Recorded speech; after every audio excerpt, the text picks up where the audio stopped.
이슈로 세상을 비추다 시선 2014.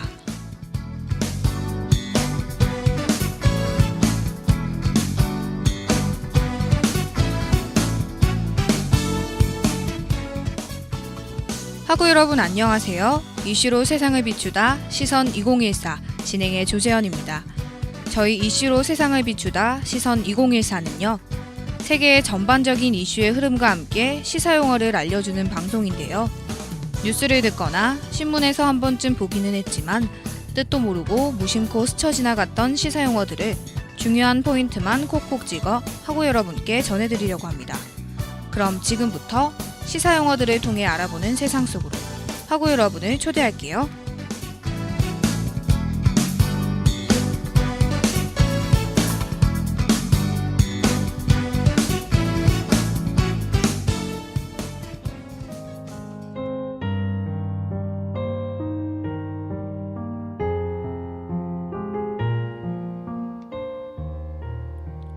(2014년 4월 16일) 대한민국 전체를 충격으로 몰아넣고 전 세계의 시민 모두를 슬픔에 빠지게 만들었던 세월호 사건. 참사가 일어난 지 벌써 5달이 지나가지만 아직 구조해내지 못한 실종자는 10명이나 됩니다. 세월호에서 간신히 살아남은 학생들은 등교를 시작했고 무슨 일이 있었냐는 듯 모든 것이 자연스레 제자리를 찾아가면서 세상의 관심 밖으로 멀어지고 있는데요. 하지만 한쪽에서는 세월호 특별법 제정을 위한 단식 농성과 시위를 벌이는 등 희생자 유가족들의 눈물겨운 싸움이 이제 막 시작되고 있습니다. 승객들을 뒤로 한 채 가장 먼저 선박을 탈출한 선원들에게 부작위에 의한 살인죄라는 혐의가 적용될 것인지 최근 재판이 진행 중에 있다고 하는데요. 유죄가 판정되면 최고 4형까지 선고받을 수 있다고 합니다. 여기서 부작위에 의한 살인죄가 무엇인지 하고 여러분께 상세히 알려드리기 전에 뉴스 한 컷 참고해서 들어보도록 할게요.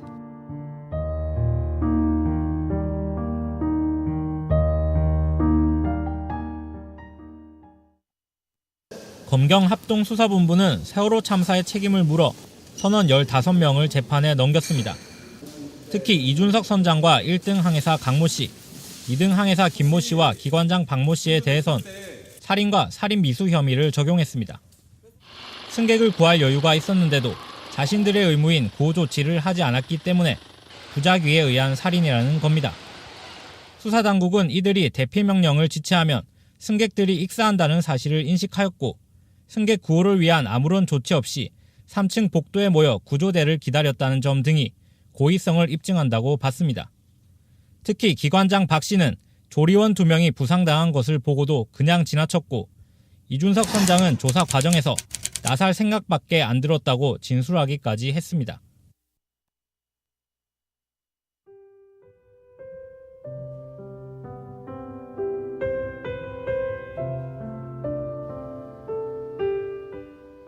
네, 칼을 들고 누군가를 죽이겠다는 생각을 가지고 사람을 찔러 죽이면 살인의 의사가 있기 때문에 자기에 의한 살인이라고 하는데요.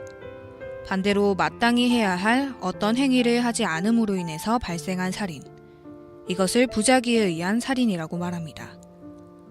예를 들어 환자의 보호자가 환자에 대한 치료를 중단하면 사망할 수 있다는 것을 알면서도 의사에게 환자에 대한 치료 중단을 요구해 그로 인해 환자가 사망한 경우를 들 수 있는데요.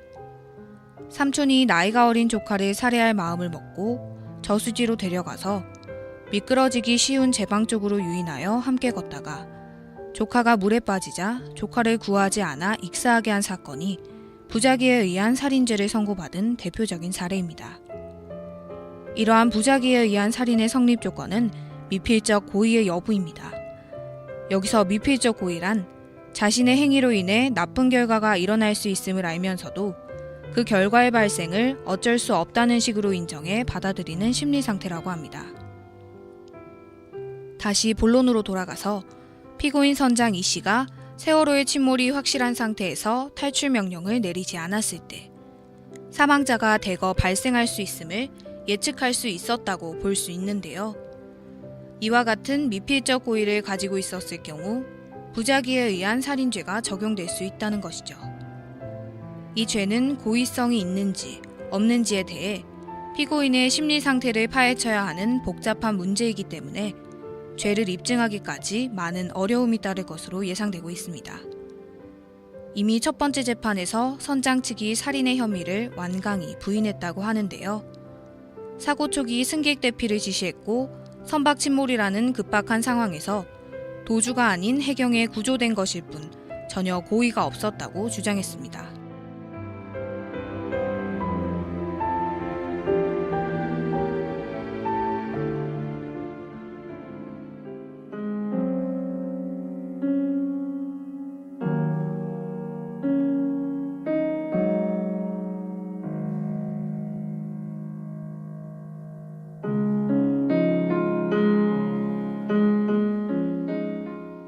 이에 반해 검찰은 사고 발생 초기부터 대피 명령이 충분히 가능했고 구조경비정 도착 전후까지 직접 구조를 위한 이동이 가능했지만 자신들만 탈출을 감행해 실제로 수많은 사람들이 사망에 이르렀다며 유죄를 주장하고 있는데요. 두 번째 재판에서 한 명의 선원이 혐의를 인정했지만 나머지 피해자들은 여전히 잘못을 인정하지 않고 있어 앞으로도 치열한 법적 공방이 이어질 것으로 예상됩니다. 부디 선장과 선원 모두 마땅한 죗값을 치르시길 진심으로 바라겠습니다. 이번 세월호 사건을 계기로 정부개혁의 필요성이 시급한 사회 문제로 대두되었는데요. 정부를 움직이는 관리들부터 달라져야 한다는 국민들의 요구에 정부가 대책을 내놓긴 했지만 원망의 목소리는 사그라들 기미가 보이질 않고 있습니다. 이에 대한 이야기는 뉴스와 함께 만나보시기 전에 각박한 세상 속에 온기를 나누며 살아가자는 메시지를 담고 있는 에일리와 트웰슨의 I'm in love 듣고 올게요.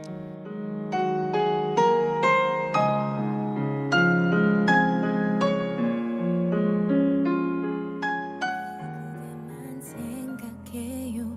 함께 있고 싶죠. 언제부턴가 그대는 내 전부가 됐고 그대 없인 하루도 살 수가 없죠.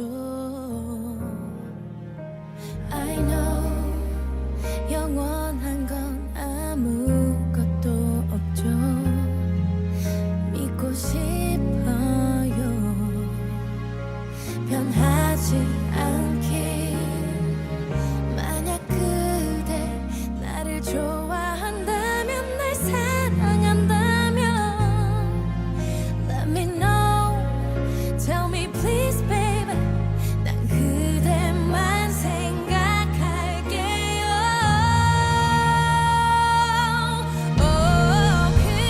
그대에게 말할게요. I love you. 내 삶이 변한 거죠. 그대도 나와 같은가요? Bye bye sadness Hello my love 내 곁에 있어줘요. It's so amazing 전관예우 대책이 빠진 공직자윤리법 개정안이 국무회의를 통과했습니다. 이번 개정안엔 변호사가 법무법인에 취업하거나 공인회계사가 회계법인에 들어갈 땐 취업 심사를 일부 면제하는 현행 법 조항이 그대로 유지됐습니다. 이에 따라 변호사와 공인회계사 또 세무사 자격을 가진 퇴직관료가 유관기관에 재취업하는 관행에 제동을 걸 수 없어서 반쪽짜리 관피화 대책이라는 지적이 일고 있습니다. 네, 최근 정관예우 대책이 빠진 관피화 방지법이 국무회의를 통과했다고 합니다. 그런데 잠깐, 여기서 관피화와 정관예우가 무엇인지 하구 여러분께서는 혹시 알고 계신가요?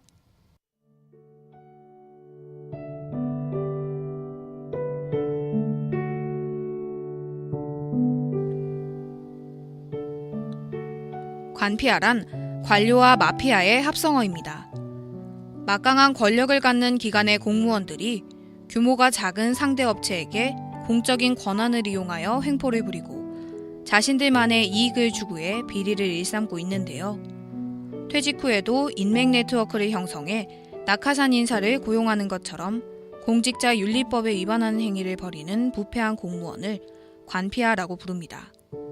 관피아 중에서도 교육부 마피아는 교피아, 산업통상자원부 마피아는 산피아, 해안수산부 마피아는 해피아 등으로 줄여서 부르는 파생어들이 많습니다. 특히 정관예우에 대해선 학우 여러분이 꼭 자세히 알고 계셔야 하는데요. 관피아의 뿌리가 우리 사회에 오래되어 바로잡기 어려운 폐단 중 하나인 정관예우에서 비롯되었기 때문입니다.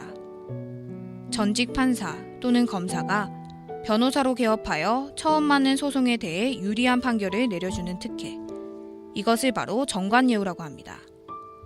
쉽게 말해 선배 판사가 퇴직을 하면 그 자리를 후배 판사가 대신하게 되는데요. 그리고 퇴직한 선배 판사가 변호사가 되어 사건을 맡아 법정에 서면 그 후배 판사가 공정하지 못한 판결을 내려 선배 판사가 소송에서 이기도록 해주는 것입니다. 대표적으로 불과 한 달 전, 안대희 전 국무총리 후보가 총리 후보에서 스스로 물러난 사건을 예로 들 수 있는데요. 안대희 전 후보자가 대법관에서 퇴임한 후 5개월 동안 변호사로 활동하면서 16억을 벌어들이며 정관예우 논란에 휩싸였기 때문입니다. 정의롭고 올바른 사회를 구현하고 더 이상 억울한 사람들이 생겨나지 않도록 반드시 끊어야 할 악습의 고리인 정관예우. 이에 관한 대책이 빠진 관피아 방지법이 통과된들 과연 무슨 소용이 있을까요?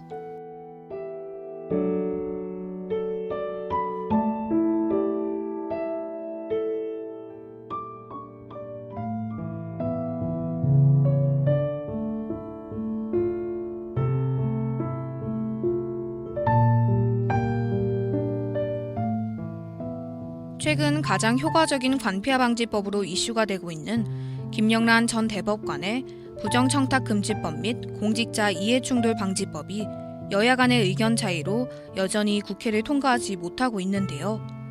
이 법안이 지닌 내용은 대강 이러합니다. 공무원이 직무와 관련 없는 사람에게 100만 원 이상의 금품과 특별한 대접을 받았을 경우 그 대가를 치르지 않았다 하더라도 형사처벌을 하자는 것인데요.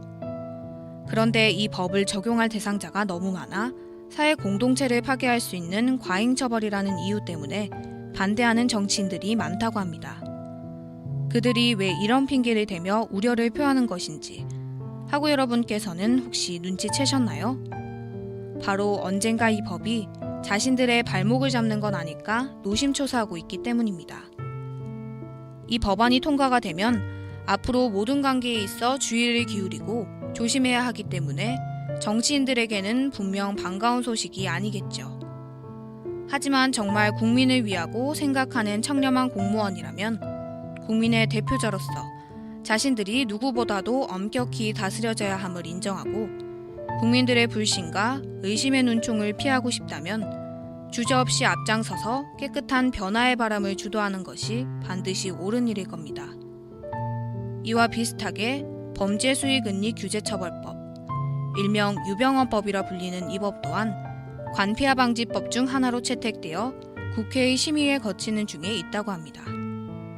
거액의 세금을 상습, 체납하거나 국민의 재산과 생명에 피해를 입히면서까지 이익을 취한 경우 본인뿐만 아니라 가족, 친척, 제3자 앞으로 숨겨놓은 재산까지 추적해 도로 거두어들이는 제도라고 하는데요. 불법적인 행태를 저지르고 탐욕만을 추구한 끝에 기어이 대형 참사를 낸 유병헌 회장의 청해진 해운과 같은 부패한 기업이 두 번 다신 활동하지 못하도록 하는 것이 좋겠습니다. 우리 사회의 강력한 공권력인 법을 통해서라도 막아내야 안전하고 건강한 사회를 향한 길이 열릴 수 있을 텐데요. 그 길을 닦아내는 과정에 있는 지금 여당과 야당이 너무 서로를 견제하는 데만 집중하지 말고 힘을 합쳐 논의하여 처음 취지를 그대로 살린 법을 제정할 수 있도록 이제는 진짜 국민들에게 부정척결의 의지를 보여줄 때가 아닌가 싶습니다. 그럼 세월호 사건의 희생자와 유가족분들께 다시 한번 애도를 표하는 마음으로 이번 참사의 아픔을 영원히 잊지 말자는 의미에서 세월호 사건의 희생자 중 가수가 꿈이었던 고 이다운 군의 노래를 리메이크한 곡인 신용재의 사랑하는 그대여 듣고 올게요.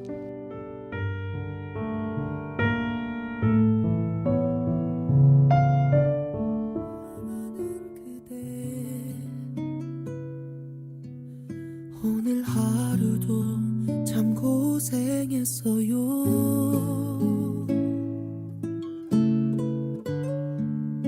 많이 힘든 그대, 힘이 든 그대 안아주고 싶어요. 지금쯤 그대는 좋은 꿈 꾸고 있겠죠. 나는 잠도 없이 그대 생각만 하죠. 그대의 어깨를 주물러주고 싶지만 항상 마음만은 그대 곁에 있어요.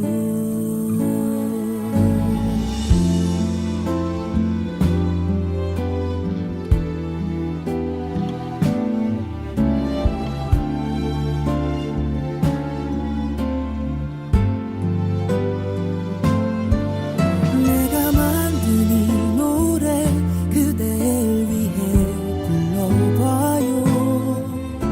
힘이 든 그댈 생각하면서 내가 만든 내 노래 들어봐요. 오늘도 수고했어요. 사랑하는 그대여.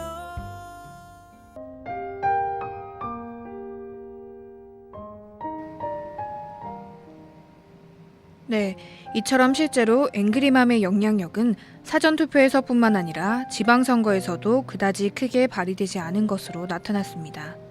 많은 선거 후보들이 앵그리맘의 표심을 노리고 아이들의 안전을 위한 시스템이나 육아 부담을 덜어주겠다는 식의 여러 공약들을 내세웠는데요. 하지만 17개의 시도교육관 가운데 13곳에서 진보 성향의 후보들이 승리를 거두었던 교육감 선거구에는 앵그리맘의 뚜렷한 행보가 드러나지 않았습니다. 대체 왜 이런 결과가 나타난 것일까요? 아마 앵그리맘들은 우리나라에 더 이상 기대할 희망이 없다고 생각한 것인지도 모르겠습니다. 한 희생자 유가족이 말하길 국민의 안전조차 보장받지 못하는 이런 나라에서는 더 이상 살고 싶지 않다며 해외 이민을 결심했다고 하는데요. 결국엔 나라가 국민을 버렸기 때문에 국민도 나라를 버리는 것이 아닐까 하는 생각이 듭니다. 그들의 불신이 더욱 깊어지기 전에 정부가 적절한 조치를 취했다면, 진실을 숨기려 들지 않고 자신들의 잘못을 감추려 들지 않았다면 저렇게까지 자포자기의 심정이 되진 않았을 것 같네요. 그럼에도 불구하고 그 분노의 방향이 투표를 통해 표출되었으면 좋았을 텐데 말이죠. 만약 그들의 숨은표가 나타났다면 지금보다 더 나은 결과가 정치에 반영되어 무능력하고 무책임한 정부를, 나아가 우리의 삶을 보다 좋게 변화시켰을지도 모르기에 안타깝고 아쉬운 마음이 더욱 큰 것 같습니다. 투표는 의무이기 전에 민주시민이 누려야 할 권리라고 볼 수 있는데요. 우리 경성대 학우 여러분께서는 지난달 지방선거 투표에 참여하셨는지 모르겠지만 정치가 마음에 들지 않을수록 세상을 바꾸기 위해서 다 함께 노력하는 자세가 중요하다는 것. 그 첫걸음이 바로 투표에서부터 시작된다는 것 꼭 기억하시길 바라면서 이만 마치도록 하겠습니다.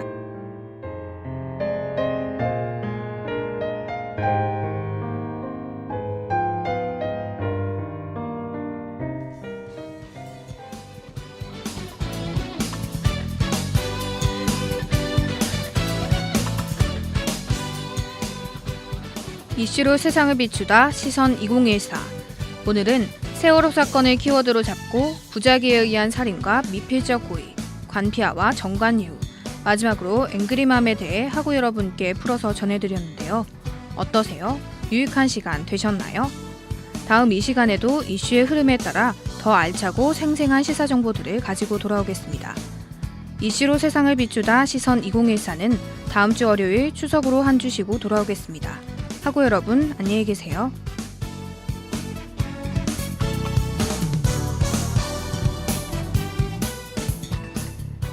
이슈로 세상을 비추다 시선 2014. 지금까지 연출 박현주, 기술 이주형, 진행 조재현, 그리고 제작엔 MCC 라디오였습니다.